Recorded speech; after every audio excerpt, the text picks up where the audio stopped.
బండి భగీరథ్ పోలీసుల ఎదుట లొంగిపోయారు. పోక్సో కేసులో భగీరథ్ నిందితుడిగా ఉన్నారు. న్యాయవాదుల సమక్షంలో భగీరథ్ ను బండి సంజయ్ పోలీసులకు అప్పగించారు.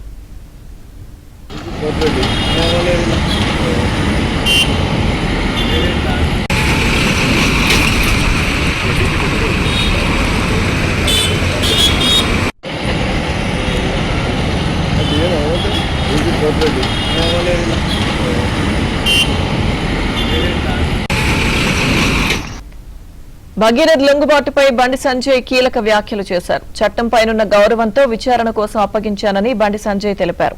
చట్టం ముందు తన బిడ్డైనా సామాన్యుడైనా సమానమే అన్నారు. అందరం చట్టానికి లోబడి ఉండాల్సిందేనని బండి సంజయ్ తెలిపారు.